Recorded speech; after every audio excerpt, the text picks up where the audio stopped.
ముగిసిన రెండో విడత ప్రచారం, గ్రామాభివృద్ధికి అభ్యర్థుల హామీలు.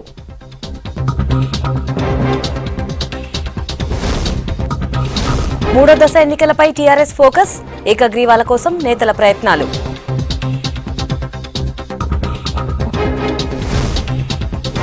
ఉప సర్పంచ్ పదవులకు తీవ్ర పోటీ, వార్డు మెంబర్లుగా బడా లీడర్లు.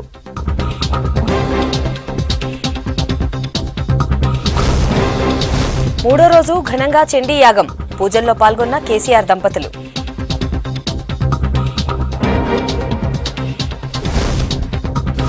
నార్నూరులో వైభవంగా ఖందేవ్ జాతర, తొడసం వంశస్థుల ప్రత్యేక పూజలు.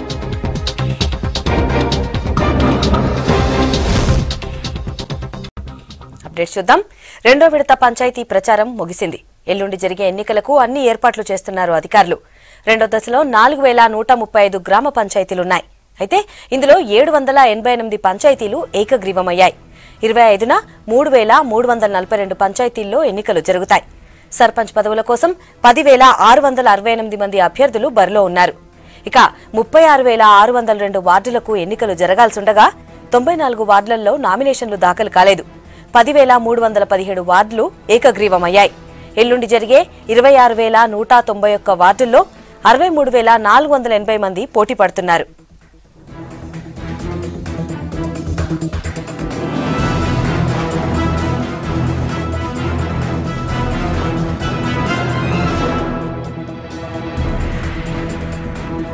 ఇక గత 3 రోజులుగా గెలుపు కోసం ఇంటింటికి తిరిగి విస్తృత ప్రచారం చేశారు అభ్యర్థులు. తమ మద్దతుదారుల కోసం ప్రధాన పార్టీల నేతలు కూడా ప్రచారంలో పాల్గొన్నారు. ప్రచారం ముగియటంతో ఓటర్లను మభ్యపెట్టే పనిలో బిజీగా ఉన్నారు నేతలు. కులాలు, కుల సంఘాలు, సామాజిక వర్గాల వారీగా భేటీలతో ఓట్లు రాబట్టుకునేందుకు ట్రై చేస్తున్నారు. ఎల్లుండి ఉదయం 7 నుంచి 1 గంట వరకు పోలింగ్ జరుగుతుంది. సాయంత్రం 5 నుంచి ఫలితాలు వెలువడతాయి.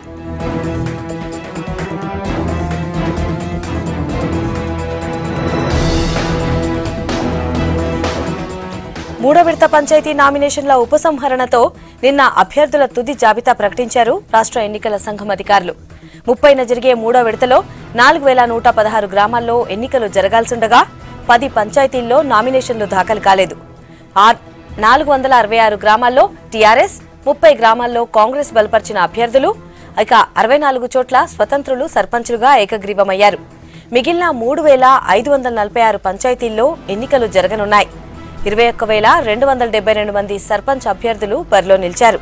36,728 వార్డులకు ఎన్నికలు జరగాల్సిండగా 184 వార్డుల్లో నామినేషన్లు దాఖలు కాలేదు.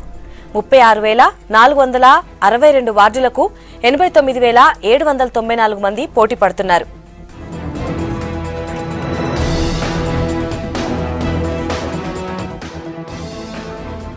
తొలి విడతలో వచ్చిన అనుభవాలను, ఎదురైన ఇబ్బందులను అధిగమించి వచ్చే 2 విడతల ఎన్నికలను పకడ్బందీగా నిర్వహించేందుకు ప్లాన్ చేస్తున్నట్లు ఎన్నికల అధికారులు చెబుతున్నారు.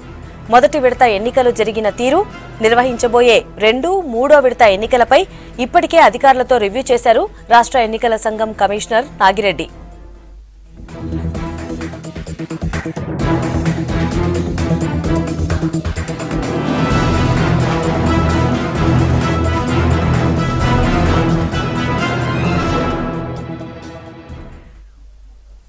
పంచాయతీ ఎన్నికలతో గ్రామాల్లో సందడి వాతావరణం కనిపిస్తోంది.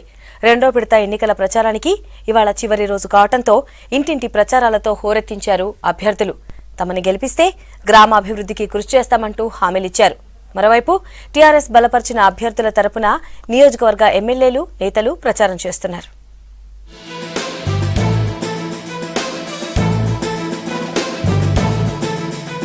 రెండో విడత పంచాయతీ ప్రచారం చివరి రోజు కావడంతో గ్రామాల్లో సందడి వాతావరణం కనిపించింది. ఇంటింటి ప్రచారాలతో హోరెత్తించారు అభ్యర్థులు. నిర్మల్ జిల్లాలో టీఆర్ఎస్ బలపరిచిన అభ్యర్థుల తరఫున ప్రచారం చేశారు మాజీ మంత్రి ఇంద్రకరణ్ రెడ్డి. నిర్మల్, సోన్ మండలాల్లోని గ్రామాల్లో ఇంటింటి ప్రచారంలో పాల్గొన్నారు. రాష్ట్రంలో టీఆర్ఎస్ పార్టీ అధికారంలో ఉన్నందున పార్టీ బలపరిచిన అభ్యర్థులు గెలిస్తే అభివృద్ధికి అవకాశం ఉంటుందన్నారు. పిఎఫ్ నంబర్ ఎవరికైతే ఇప్పటిదాకా ఉండి మనకు పెన్షన్ లేదు, కట్ ఆఫ్ డేట్ కూడా తీసేస్తాము. ఇప్పటి వరకు పిఎఫ్ నంబర్ ఎవరుకున్నా వాళ్ళందరికీ 2,016 రూపాయల పెన్షన్ ఇప్పిస్తామని చెప్పి ఈ సందర్భంగా తెలియజేస్తూ నల్గొండ జిల్లా నాగార్జున సాగర్ నియోజకవర్గంలోని గ్రామాల్లో ఎన్నికల ప్రచారంలో పాల్గొన్నారు ఎమ్మెల్యే నోముల నరసింహులు. నిడమనూరు మండలంలో టీఆర్ఎస్ మద్దతిచ్చిన అభ్యర్థి తరఫున ప్రచారం చేశారు. టీఆర్ఎస్ తోనే అభివృద్ధి సాధ్యమన్నారు నోముల. సర్పంచ్ స్థానం ఎవరికి కావాలి, అసెంబ్లీ కావాలా, పార్లమెంట్ కావాలా, ఊరు కావాలా, ఊరు కావాలి. అసలు అభివృద్ధి మీరు చూస్తారు. ఇంటింటికి నల్ల, ఇంటింటికి వైఫై, అన్ని రకాల గుణమవుతున్నారు. అది కేసీఆర్ గారు అన్ని రకాల ఇబ్బందులు ఉంటాయి కాబట్టి మీరు గెలిపించినారు. శ్మశాన వాటికి సంబంధించి ఉన్నటువంటి భూమి ఉంది. కేసీఆర్ గారు నిన్న అన్ని పేపర్లో చెప్పాడు, ప్రతి గ్రామ పంచాయతీ బీటీ రోడ్ ఇస్తారని. ఇది చేపించే బాధ్యత మాది. దీనికి సర్పంచ్ గెలిపించి ఇప్పించే బాధ్యత మీది. కొమ్రం భీం ఆసిఫాబాద్ జిల్లాలో రెండో విడత పంచాయతీ పోరు జోరుగా సాగుతోంది. ప్రచారానికి ఇవాళ చివరి రోజు కావడంతో ఇంటింటికి తిరుగుతూ ఓటర్లను ఆకట్టుకునే ప్రయత్నం చేశారు అభ్యర్థులు. సిర్పూర్ టీ నియోజకవర్గంలో ఎమ్మెల్యే కోనేరు కోనప్ప ప్రచారంలో పాల్గొన్నారు. కాగజ్ నగర్ మండలం కోసిని గ్రామంలో ఎన్నికల ప్రచారం చేశారు కోనప్ప.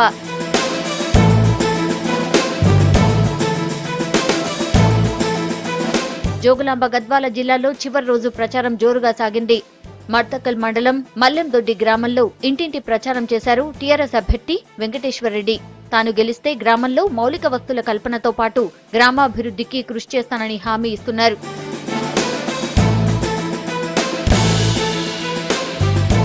మహబూబ్నగర్ జిల్లాలో రెండో విడత ఎన్నికలకు అన్ని సిద్ధమయ్యాయి. చివరి రోజు ఇంటింటి ప్రచారాలతో హోరెత్తించారు అభ్యర్థులు. ర్యాలీలు, సమావేశాలు నిర్వహించి తమకే ఓటు వేయాలని కోరారు. బాలనగర్ మండలం హేమాజీపూర్ గ్రామంలో ఇంటింటి ప్రచారం చేశారు అభ్యర్థులు. ఈసారి మళ్ళీ ఎస్సీ జనరల్ వచ్చినందున మళ్ళీ నేను పోటీ చేసిన నేను కూడా గ్రామానికి చాలా సహాయం చేసిన. ఇక్కడ పాఠశాల కొరకు 2 ఎకరాల భూమి ఎస్సీని అయి ఉండి కూడా 2 ఎకరాల భూమి డొనేట్ చేసిన వితౌట్ కాంపెన్సేషన్. ఏది కూడా గవర్నమెంట్ పొందలేదు, ఉట్టిగానే ఇచ్చేసిన. ఇప్పటికి కూడా నేను గ్రామంలో అన్ని మంచి పనులు, గ్రామ పంచాయతీ పరిధిలో ఉన్న మంచి పనులన్నీ కేసీఆర్ మా గ్రామానికి పంపించిన పనులన్నీ సమానంగా ప్రజలందరి ముందర ఆమోదం పొంది అందరికీ లాభమయ్యేలాగా నేను కృషి చేస్తానని, ఈ ఎలక్షన్లో నన్ను గెలిపియమని ఈ ప్రజలందరినీ నేను కోరుకుంటూ, ఈరోజు హేమాజ్పూర్ గ్రామ పంచాయతీ ఎలక్షన్ సందర్భంగా లాస్ట్ ప్రచారం రోజు కాబట్టి ఈరోజు ఉదయం నుండి కూడా భారీ ఎత్తున మన కృష్ణయ్య తరఫున ఉంగరం గుర్తు గురించి ప్రచారం చేస్తున్నాము. కంపల్సరీ కృష్ణయ్య గారు గెలుపొందుతాడు. దాని సందర్భంగా ఈరోజు ఉదయం నుంచి కూడా మేము బాగా కష్టపడి ప్రచారం చేస్తున్నాం. 50 సంవత్సరం నుండి ఏమి పనులు ఎక్కడున్నాయి అక్కడనే ఉన్నాయి. మేమేమనుకుంటామంటే ఇంత మంచి వ్యక్తిని మేము ఇంతవరకు తీసుకురాలేదు. 10 రోజుల నుంచి అతని భూమిలో నుండి మాణిక్యం లాగా తీసుకొచ్చి మేము ఇప్పుడు బలపరిచి గెలిపించి అధిక మెజార్టీతో మా ప్రభాజనం చూస్తుంటే మాకు ఉప్పొంగిపోతున్నాము. అతను గెలిపించగలరని, అధిక మెజార్టీతో చేస్తారని మేము కోరుకుంటున్నాం. అటు నాగర్ కర్నూలు జిల్లాలోనూ ఎన్నికల సందడి కనిపిస్తోంది. పంచాయతీ రెండో విడత ప్రచారం ఇవాల్టితో ముగుస్తూ ఉండడంతో గ్రామాల్లో జోరుగా ప్రచారం చేశారు అభ్యర్థులు. కల్వకుర్తి మండలం బెక్కెరలో టీఆర్ఎస్ బలపర్చిన అభ్యర్థి తరఫున మార్కెట్ కమిటీ చైర్మన్ విజితారెడ్డి ప్రచారంలో పాల్గొన్నారు. టీఆర్ఎస్ తోనే గ్రామాభివృద్ధి సాధ్యమన్నారు. ఈరోజు బెక్కెర గ్రామంలో టీఆర్ఎస్ పార్టీ అభ్యర్థిగా నూతనంగా ఏర్పడిన గ్రామ పంచాయతీకి నన్ను సర్పంచ్గా ఎన్నుకోవడానికి పార్టీ నిర్ణయించింది. దానికి మా గ్రామ ప్రజలు కూడా బ్రహ్మరథం పడుతున్నారు. మా కోరికను మన్నించి ఈరోజు మన మార్కెట్ కమిటీ చైర్పర్సన్ గారు విస్తారెడ్డి గారు మా ప్రచారంలో పాల్గొని విజయవంతం చేసినారు. వారికి మా గ్రామం తరఫున ధన్యవాదాలు. జగిత్యాల జిల్లా మేడిపల్లి మండలం వల్లంపల్లి పంచాయతీ ఎన్నికల్లో బీటెక్ చదివిన మహిళ పోటీకి దిగడం ఆకట్టుకుంటోంది. గ్రామాభివృద్ధి లక్ష్యంగా చేస్తున్న సాఫ్ట్వేర్ ఉద్యోగాన్ని వదిలి పల్లెబాట పట్టింది సమత. సంప్రదాయ రాజకీయాలతో గ్రామానికి ఎలాంటి మేలు జరగలేదని, గ్రామాభివృద్ధి కోసం తనకు ఓటు వేసి గెలిపించాలంటూ ప్రచారం చేస్తోంది. తనను గెలిపిస్తే గ్రామాన్ని ఆదర్శ గ్రామంగా తీర్చిదిద్దుతానని చెప్తోంది. బీటెక్ గ్రాడ్యుయేట్ ని 5 ఇయర్స్ ఒక ఐటీ ఇండస్ట్రీలో వర్క్ చేశాను. ప్రైవేట్ స్కూల్ రన్ చేస్తున్నాం. బిట్వీన్ దట్ ఇక్కడ ఎలక్షన్ సర్పంచ్ కాంపిటీషన్స్ అవుతున్నాయి. సో జనరల్ ఉమెన్ వచ్చింది. జనరల్ ఉమెన్ లో ఎడ్యుకేటెడ్ అని నామినేట్ చేశారు. ఇంటింటికి క్యాంపెయినింగ్ లో వెళ్తున్నప్పుడు ప్రతి ఒక్క సమస్య నేను వాళ్ళ ద్వారా తెలుసుకోగలుగుతున్నాను. వాళ్ళకి ప్రామిస్ చేయడం జరుగుతుంది. మమ్మల్ని గెలిపిస్తే మేము గెలిచినట్టు కాదు, మనల్ని మనం గెలిపించుకున్నట్టు అవుతుంది. ఊరు బాగు కోసమే మీ ద్వారా ఇంకా నలుగురికి చెప్తే మన ఊరు 5 ఏళ్లలో మండల్లో ముందుంటుందని మేము ప్రామిస్ చేస్తున్నాము. సో దాని ద్వారా అందరూ కలిసి విమానం గుర్తుకు ఓటేసి మమ్మల్ని గెలిపిస్తారని ఆశిస్తున్నాము. రెండో విడత ప్రచారం ఇవాల్టితో ముగుస్తూ ఉండడంతో ఎన్నికల ఏర్పాట్లలో బిజీ అయ్యారు అధికారులు. ఈ నెల 25న సెకండ్ ఫేజ్ ఎన్నికలు నిర్వహించేందుకు ఇప్పటికే అన్ని సిద్ధం చేసిన ఆఫీసర్లు అన్ని పోలింగ్ కేంద్రాల దగ్గర భద్రతను కట్టుదిట్టం చేశారు.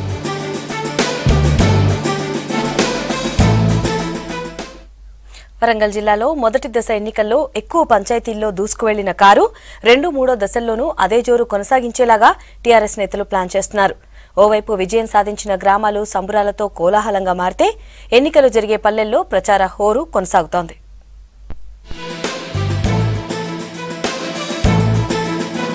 ఉమ్మడి వరంగల్ జిల్లాలో పంచాయతీ పోరు జోరందుకుంది. మొదటి విడత ఎన్నికల్లో సత్తా చాటిన గులాబీ పార్టీ 2-3 దశల ఎన్నికలపై ఫోకస్ పెట్టింది. తొలి విడతలో 608 గ్రామ పంచాయతీలకు 412 స్థానాల్లో టీఆర్ఎస్ అభ్యర్థులు విజయం సాధించగా 134 స్థానాల్లో కాంగ్రెస్, 62 చోట్ల ఇతరులు గెలుపొందారు. 27 మండలాల పరిధిలోని 608 పంచాయతీలకు తొలి దశలో ఎన్నికలు జరగాల్సి ఉండగా ఇందులో 138 గ్రామాలు ఏకగ్రీవమయ్యాయి. ఉమ్మడి వరంగల్ పరిధిలోని అన్ని జిల్లాల్లో టీఆర్ఎస్ హవా కొనసాగింది. ఆ పార్టీ మద్దతిచ్చిన అభ్యర్థులు అత్యధిక స్థానాల్లో గెలుపొందారు. వరంగల్ అర్బన్ జిల్లాలో మొదటి విడత 49 గ్రామ పంచాయతీలకు జరిగిన ఎన్నికల్లో టీఆర్ఎస్ 44 పంచాయతీలు, కాంగ్రెస్ 3, ఇతరులు మరో 2 చోట్ల విజయం సాధించారు. ఇక వరంగల్ రూరల్ జిల్లాలోనూ అదే వాతావరణం కనిపించింది. ఈ జిల్లాలోనూ తొలి విడత గ్రామ పంచాయతీ ఎన్నికల ఫలితాల్లో టీఆర్ఎస్ బలపరిచిన అభ్యర్థులు ఘన విజయం సాధించారు. జిల్లాలో మొదటి విడతలో 145 పంచాయతీలకు ఎన్నికలు జరగగా 120 చోట్ల టీఆర్ఎస్ బలపరిచిన అభ్యర్థులు గెలిచారు. భూపాలపల్లి జిల్లాలోనూ టీఆర్ఎస్ సత్తా చాటింది. ఫస్ట్ ఫేజ్ లో 158 గ్రామ పంచాయతీలకు గాను టీఆర్ఎస్ బలపరిచిన అభ్యర్థులు 93 పంచాయతీల్లో విజయం సాధించారు. కాంగ్రెస్ 45, బీజేపీ 3, ఇతరులు 17 పంచాయతీల్లో సర్పంచులుగా విజయం సాధించారు. మహబూబాబాద్ జిల్లాలో మొదటి విడతలో TRS 97, Congress 39, new democracy 9, CPM, TDP 1, ఇతరులు 9 గ్రామాల్లో విజయం సాధించారు.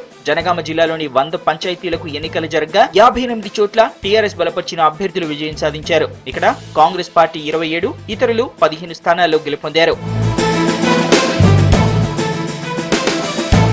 మొదటి దశ ఎన్నికలు పూర్తయిన గ్రామాల్లో గెలిచిన అభ్యర్థులు విజయోత్సవాలు జరుపుకుంటున్నారు. గెలుపు సంబరాల్లో సర్పంచులు, వార్డు సభ్యులు, ఉప సర్పంచులు మునిగిపోయారు. గ్రామాభివృద్ధికి పనిచేస్తామని కొత్త సర్పంచులు చెబుతున్నారు.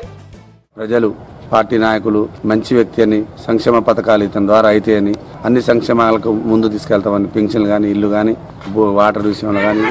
ఈ కృషి వెనుక వాళ్ళ చాలా శ్రమ ఉంది. ఈ శ్రమను 5 సంవత్సరాలు వాళ్ళను ఎట్లా తీర్చుకోవాలో నాకు అర్థం కావట్లేదు. అందరికీ ఎప్పటికైనా వెన్నుదంటూ మా పాసిగడ్డ ప్రజలకు వాళ్లకు రుణపడి ఉంటానని నేను. అలాగే ఏ పనులు గాని ఒక 5 సంవత్సరాల్లో అభివృద్ధి పనులు, ఇక్కడ ఉన్న సైడ్ డ్రైనేజీ సమస్య ఉంది. ఈ ఊరి ప్రజలు నన్ను గుర్తించినట్టుగా నేను భావిస్తున్నాను. టీఆర్ఎస్ పార్టీ చేసిన అభివృద్ధి పనులే నా గెలుపుకు ప్రోత్సాహం. ఇకపై ఏ సమస్యలున్నా తీరుస్తానని మాటిస్తున్నాను. మొదటి విడత ఫలితాలను 2-3 విడతల్లోనూ కొనసాగించేందుకు టీఆర్ఎస్ వ్యూహాలు చేస్తుంటే మెజారిటీ స్థానాల్లో గెలిచేందుకు ప్రతిపక్షాలు ప్రచారాన్ని ముమ్మరం చేశాయి. ఉమ్మడి మెదక్ జిల్లా గ్రామ పంచాయతీ ఎన్నికల్లో ఓటర్లు శాసనసభ ఎన్నికల్లో ఇచ్చిన తీర్పునే ఇచ్చారు. ఎమ్మెల్యేల మద్దతుదారులు, సర్పంచ్లైతే అభివృద్ధికి బాటలు పడతాయని పల్లె ఓటర్లు గట్టిగా నమ్మారు. జిల్లాలోని 9 నియోజకవర్గాల్లో దాదాపు టీఆర్ఎస్ మద్దతుదారులే సర్పంచ్లుగా ఎన్నికయ్యారు. సంగారెడ్డి నియోజకవర్గంలో మాత్రం కాంగ్రెస్ పార్టీ పరువు కాపాడుకుంది.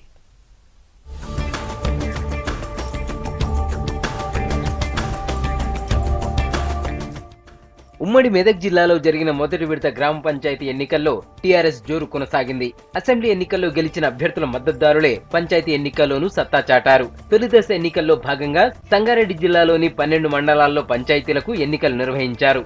258 పంచాయతీలకు 23 చోట్ల సర్పంచ్ అభ్యర్థులను ఏకగ్రీవంగా ఎన్నుకున్నారు. ఏకగ్రీవమైన వాటితో కలిపి జిల్లాలో టీఆర్ఎస్ మద్దతుదారులే 170 స్థానాలను దక్కించుకున్నారు. ఒక్క సంగారెడ్డి జిల్లాలో మాత్రమే కాంగ్రెస్ పార్టీ మద్దతుతో బరిలోకి దిగిన 69 మంది అభ్యర్థులు సర్పంచ్లుగా ఎన్నికయ్యారు. సంగారెడ్డి, కంది మండలాల్లో హస్తం హవా కనిపించింది.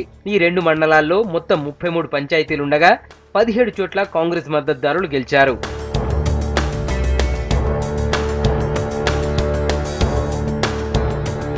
పంచాయతీ ఎన్నికల్లో అసెంబ్లీ ఎన్నికలకు మించిన ఉత్సాహాన్ని చూపారు ఓటర్లు. సంగారెడ్డి జిల్లాలో తొలి విడత ఎన్నికలు జరిగిన 12 మండలాల్లో 88.93% పోలింగ్ నమోదైంది. 5 మండలాల్లో 90% పైగా పోలింగ్ నమోదైంది. అత్యధికంగా సదాశివపేటలో 93.64% మంది ఓటు హక్కును వినియోగించుకున్నారు. గ్రామాల వారీగా చూస్తే కంది మండలం చేర్యాలలో 99.88% పోలింగ్ నమోదైంది.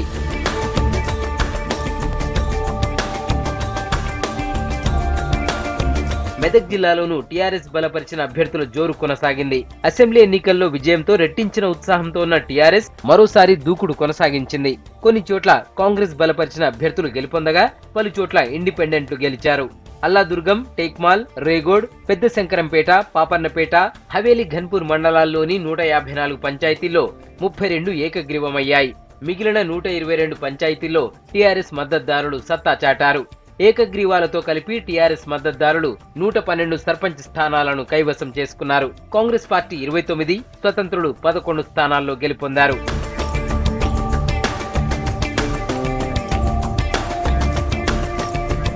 సిద్దిపేట జిల్లాలోనూ టీఆర్ఎస్ హవా స్పష్టంగా కనిపించింది. టీఆర్ఎస్ మద్దతుదారులే అధిక స్థానాల్లో విజయం సాధించారు. 186 పంచాయతీలకు 21 పంచాయతీలు ఏకగ్రీవమయ్యాయి. ఏకగ్రీవంతో కలిపి టీఆర్ఎస్ మద్దతుదారులు 160 స్థానాలను కైవసం చేసుకున్నారు. కాంగ్రెస్, సిపిఎం అభ్యర్థులు చెరో 3 స్థానాల్లో గెలిచారు. బీజేపీ 2 చోట్ల గెలవగా 18 స్థానాల్లో స్వతంత్రులు గెలిచారు. నిజామాబాద్ జిల్లాలో ఎన్నికల కోలాహలం కనిపిస్తోంది. మొదటి విడత పంచాయతీ ఎన్నికలు పూర్తవడంతో 2, 3వ విడత ప్రచారాల్లో బిజీగా మారారు అభ్యర్థులు. సర్పంచ్లుగా పోటీ చేసేందుకు అవకాశం రాని ఆశావహులు ఉప సర్పంచ్ పదవులు దక్కించుకునేందుకు పోటీలు పడుతున్నారు.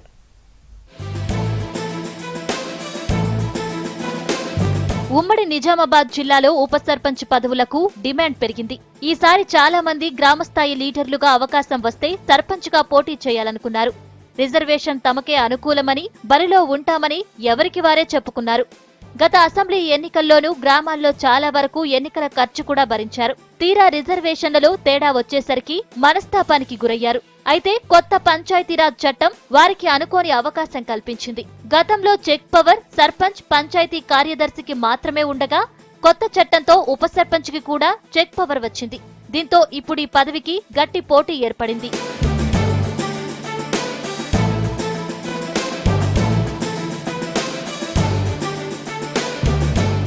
ఉమ్మడి నిజామాబాద్ జిల్లాలో మొత్తం 1056 పంచాయతీల్లో సగం స్థానాలు మహిళలకు కేటాయించారు. ఈ స్థానాల్లో పోటీ చేద్దామనుకున్న స్థానిక నాయకులు తమ భార్యలను పోటీకి దింపారు. మహిళా సర్పంచ్గా ఎన్నికయ్యే చోట ఉప సర్పంచ్ పదవి దక్కితే చక్రం తిప్పవచ్చని భావించిన చాలా మంది ఈ పదవిపై దృష్టి పెట్టారు. సర్పంచ్గా పోటీ చేద్దామనుకున్న చాలా మంది పెద్ద లీడర్లు వార్డు సభ్యులుగా పోటీకి దిగారు. వార్డు సభ్యుడిగా గెలిచి ఉప సర్పంచ్ అవ్వాలని వ్యూహాలు రచిస్తున్నారు. మహిళా రిజర్వేషన్లు వచ్చినాయి కాబట్టి నాయకులు వార్డు నెంబర్ల పోటీ చేసి ఉప సర్పంచ్ పదవి సర్పంచ్ పదవితో పాటు కీలకం కాబట్టి ఆ చెక్ పవర్ ప్రభుత్వం ఇవ్వడం వల్ల కీలకమైంది కాబట్టి ఈ అందరూ పోటీ చేసి ఉప సర్పంచ్ పదవిని ఆసక్తిగా ప్రజలకు ఆ చెక్ పవర్ ఉంది, సర్పంచ్కి ఎంత ఉందో చెక్ పవర్ ప్రజలకు ఈ ఉప సర్పంచ్కి అంత ఉంది కాబట్టి మహిళా సర్పంచ్ రావడం వలన ఉప సర్పంచ్ పదవే కీలకమైందని పోటీ చేయడం జరిగింది. సర్పంచ్కు పోటీ చేయాలని చాలామంది ఆశావాళ్ళు రంగంలో ఉండిరి. కానీ రిజర్వేషన్ల కారణంగా మహిళా రిజర్వేషన్ ప్రకటించడంతో చాలామంది ఆశావాళ్ళు వెనుకకు వెళ్ళవలసినటువంటి పరిస్థితి ఏర్పడ్డది. ఎందుకంటే మహిళా స్థానంలో నిలబడి ఆ అనుభవం ఉన్నా కానీ మహిళా స్థానంలో నిలబడక కూడా కొంతమంది వెనుకకు వచ్చినటువంటి అవకాశం ఏర్పడింది. కానీ దానికి ప్రత్యామ్నాయంగా ఒక వార్డు మెంబర్గా పోటీ చేసి గెలిచి ఉప సర్పంచ్ అయినా కైవసం చేసుకోవాలని గ్రామాల్లో చాలామంది ఆశావాళ్ళు ప్రయత్నం చేస్తున్నారు. చాలా చోట్ల మహిళా అభ్యర్థులు ఉన్న చోట వారి భర్తలే వార్డు సభ్యులుగా పోటీ చేశారు. మెజారిటీ వస్తే భార్య సర్పంచ్గా, భర్త ఉప సర్పంచ్గా ఉండేలా ప్లాన్ చేసుకున్నారు. ఉప సర్పంచ్గా వేరే వ్యక్తి ఎన్నికైతే ఇబ్బంది తప్పదనే భావనతో ఇలా పోటీకి సిద్ధమయ్యారు అభ్యర్థులు. దీంతో చాలా పంచాయతీల్లో ఈసారి ఒకే ఇంటి నుంచి సర్పంచ్, ఉప సర్పంచ్లు ఉండే పరిస్థితి కూడా కనిపిస్తోంది. సీఎం కేసీఆర్ నిర్వహిస్తోన్న మహారుద్ర సహిత సహస్ర చండీయాగం 3వ రోజు కొనసాగుతోంది. ఇవాళ ఉదయం 8ంటికి ప్రారంభమైన చండీయాగంలో కేసీఆర్ దంపతులు, ఇతర కుటుంబ సభ్యులు పాల్గొన్నారు. సాంప్రదాయబద్ధంగా పూజలు నిర్వహించారు.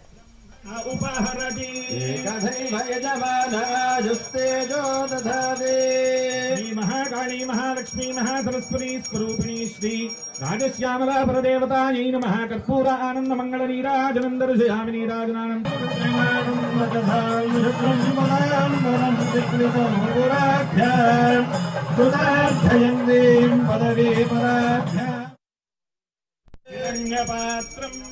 ముందుగా రాజశ్యామల మంటపానికి చేరుకుని అమ్మవారికి తొలి పూజ చేశారు కేసీఆర్ దంపతులు. మహాకాళి, మహాసరస్వతి, మహాలక్ష్మి పూజల్ని నిర్వహించారు. బ్రహ్మస్వరూపిణి మంటపంలో సీఎం దంపతులు అమ్మవారికి అభిషేకం చేశారు. నవగ్రహ పూజల్ని నిర్వహించారు. వేద పారాయణ, చతుర్వేద పారాయణ మంటపంలో ప్రార్థనలు చేశారు. సహస్ర మహాచండీ పారాయణ మంటపంలో చండీమాత పూజల్ని నిర్వహించారు. మహారుద్ర మంటపంలో రుద్రహవనం, రుద్ర పారాయణాన్ని నిర్వహించారు. దంపతి పూజ, సుహాసిని పూజ, కుమారి పూజల నిర్వహణతో మూడో రోజు ఉదయం కార్యక్రమాలు ముగిశాయి.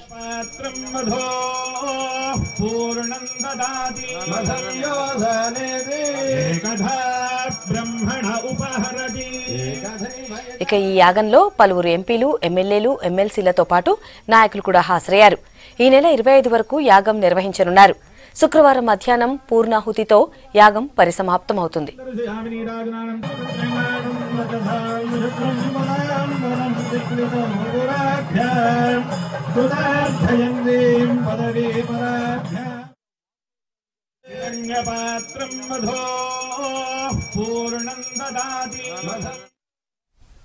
హైదరాబాద్ బషీర్బాగ్లోని ఖాన్ లతీఫ్ ఖాన్ ఎస్టేట్లో జరిగిన అగ్ని ప్రమాదంలో మంటలు అదుపులోకి వచ్చాయన్నారు జీహెచ్ఎంసీ జోనల్ అధికారి ముష్రఫ్ అలీ. ప్రమాదంలో ఎలాంటి ప్రాణహాని జరగలేదన్నారు. షార్ట్ సర్క్యూట్తో ప్రమాదం జరిగినట్టు ప్రాథమికంగా అంచనా వేస్తున్నారు. భవన నిర్వాహకులు నిబంధనలు పాటిస్తున్నారా లేదా అనేది ఎంక్వైరీ చేస్తామంటున్న అలీతో Sharif face to face. Khan Latif Khan commercial భవనానికి చేరుకోవడం జరిగింది. GHMC zonal officer Mushraf Ali మనతో పాటు సార్. చెప్పండి, ఇప్పటివరకు ఇనిషియేట్గా ఏం ఎంక్వైరీలో తేలింది సార్?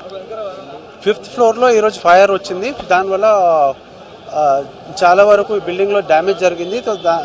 దానికోసం 5th floor, 6th floor, 7th floor ఏం ఎఫెక్టెడ్ పోర్షన్ ఉందో అది ఇమీడియట్లీ క్లోజ్ చేయడం జరుగుతుంది. అక్కడ మళ్ళీ ఫిట్నెస్ రెస్టోర్ అయ్యే వరకు అక్కడ బిజినెస్ కానివ్వండి, ఆక్యుపెన్సీ కానివ్వండి అలౌ చేయము. సో ఫైర్ ఎందుకు వచ్చింది, ఎలా వచ్చింది ఎగ్జాక్ట్లీ మనకు ఎంక్వైరీ రిపోర్ట్ వచ్చిన తర్వాత తెలుస్తుంది. సో ప్రిలిమినరీ రిపోర్ట్ చూస్తే ఇక్కడ ఫైర్ సేఫ్టీ మెజర్స్ ఉన్నాయి, కానీ అది కరెక్ట్ సమయానికి స్టార్ట్ కాలేదు. సో అది ఎందుకైందో అది కూడా ఎంక్వైరీ రిపోర్ట్లో మనకు తెలుస్తుంది. అండ్ సేఫ్టీ పరంగా రిస్టోర్ చేస్తే మాత్రం అలౌ చేయము. సో దీంతో పాటు సిమిలర్ బిల్డింగ్స్ ఎక్కడెక్కడ ఉన్నాయో వాళ్ళని కూడా నోటీస్ ఇచ్చేసి ఎక్స్ప్లెనేషన్ కాల్ ఫర్ చేస్తున్నాము. నెంబర్ ఆఫ్ పోర్షన్స్ ఫ్లోర్స్ ఉన్నాయి. ఇప్పటివరకు ఎన్ని పోర్షన్స్ డ్యామేజ్ అవ్వడం జరిగింది సివియర్గా? బిల్డింగ్లో ఒక క్వార్టర్ పోర్షన్లో 5th ఫ్లోర్లో మంట స్టార్ట్ అయింది. సో దానివల్ల 5th, 6th, 7th floor affected ఉంది. Number of commercial hubs like దీనిలాగా కోటి, యాబిడ్, సికింద్రాబాద్లో కూడా చాలా ఓల్డ్ కాంప్లెక్సెస్ ఉన్నాయి.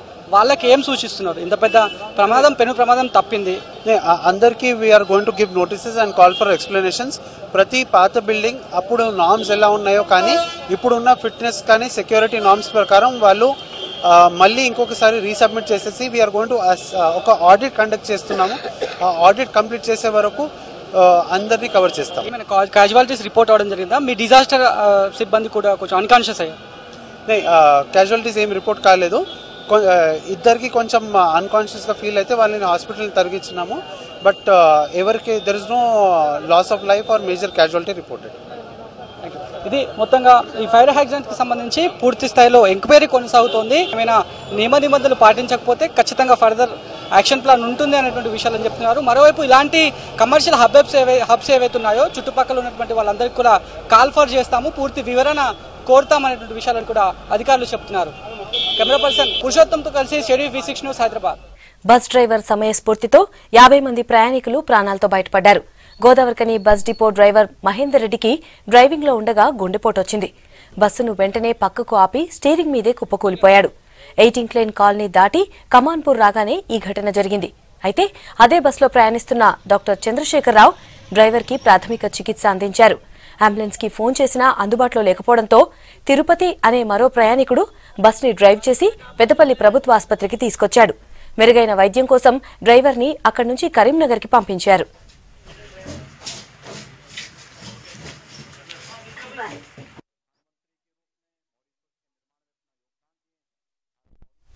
ఇండియన్ డిఫెన్స్ అకాడమీలో ఉద్యోగాలకు ఎంపికై సత్తా చాటారు కరీంనగర్ జిల్లా కొత్తపల్లిలోని తేజాస్ డిఫెన్స్ అకాడమీ విద్యార్థులు. సంస్థకు చెందిన 5 విద్యార్థులు Indian Coast Guard, Navik general duty ఉద్యోగాలకు ఎంపికైనట్టు తెలిపారు సంస్థ డైరెక్టర్ సతీష్ రావు. గుంటూరులో జరిగిన మరో రిక్రూట్మెంట్ ర్యాలీలో M Sainath Reddy army general duty ఉద్యోగం సాధించారన్నారు. తమ దగ్గర శిక్షణ తీసుకున్న చాలా మంది విద్యార్థులు ఇప్పటికే Indian army, navy, air force ఉద్యోగాలు సాధించారన్నారు. తేజస్ అకాడమీలో శిక్షణ బాగుంటుందంటున్నారు స్టూడెంట్స్. 6 విద్యార్థులకు డిఫెన్స్లో ఉద్యోగాలు రావడం జరిగింది. 5 విద్యార్థులు ఇండియన్ కోస్ట్ గార్డ్లో జనరల్ డ్యూటీ విభాగంలో, ఒక విద్యార్థి ఇండియన్ ఆర్మీలో జనరల్ డ్యూటీ విభాగంలో ఉద్యోగాలు సాధించడం జరిగింది. మా తేజస్ డిఫెన్స్ అకాడమీ నుండి ఇప్పటి వరకు 775 మంది విద్యార్థులు డిఫెన్స్ రంగాలైన air force, navy, army, coast guard రంగాలలో ఉద్యోగాలు సాధించడం జరిగింది. చాలా ఎగ్జామ్స్ క్వాలిఫై అయ్యాను, ఎయిర్ ఫోర్స్ ఎగ్జామ్ క్వాలిఫై అయ్యాను, నావీ SSR క్వాలిఫై అయ్యాను. కానీ ప్రతిసారి నాకు ఎదురు దెబ్బ తగిలింది. మెరిట్ మెడికల్ అన్ఫిట్ కావడం, మెరిట్ రాకపోవడం జరిగింది. మొన్న జరిగిన September Indian Coast Guard Navik GD విభాగంలో ఎగ్జామ్ రాసి క్వాలిఫై అయ్యి మెరిట్ అండ్ మెడికల్ ఫిట్ అయ్యి. ఇప్పుడు స్టేట్ రౌండప్ చూద్దాం.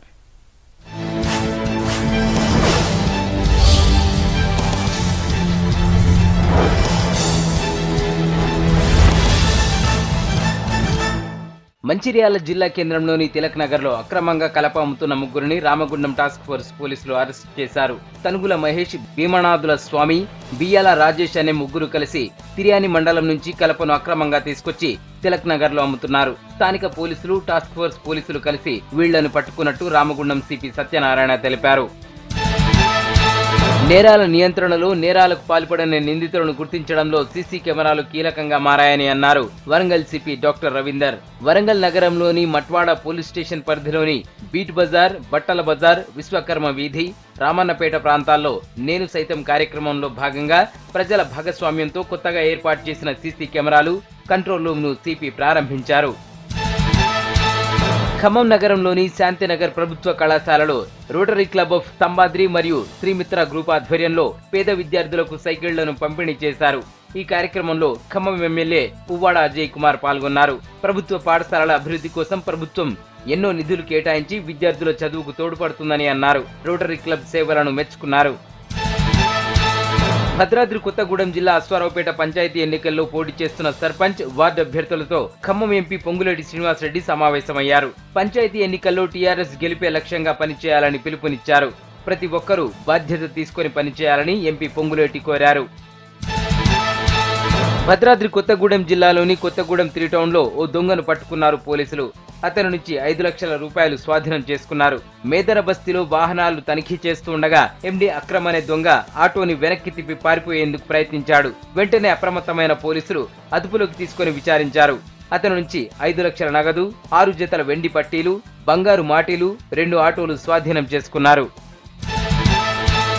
నల్లగొండ జిల్లా నార్కట్పల్లి మండలం చెరువుగట్టులోని శ్రీ పార్వతీ సమేత జడల రామలింగేశ్వర స్వామి దేవస్థానంలో వచ్చే నెల 10 నుంచి 17 వరకు వార్షిక బ్రహ్మోత్సవాలు జరగనున్నాయి. ఈ సందర్భంగా జిల్లా కలెక్టర్ గౌరవ్ ఉప్పల్, ఎస్పీ రంగనాథ్ సమీక్షా సమావేశం నిర్వహించారు.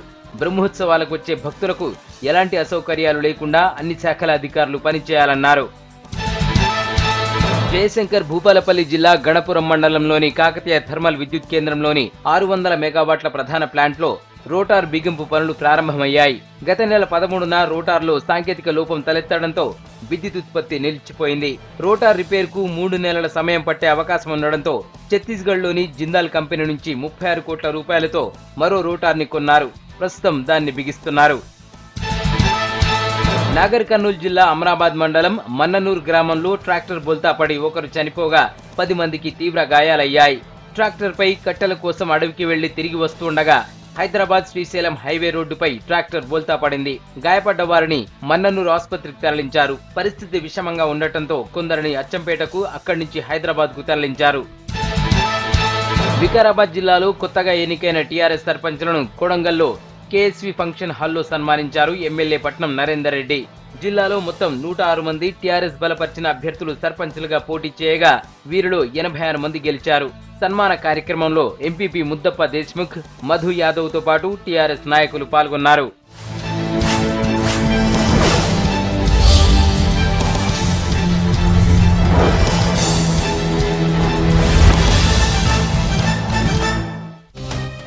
ఇవి Telangana updates. Stay tune to B6 news as it is.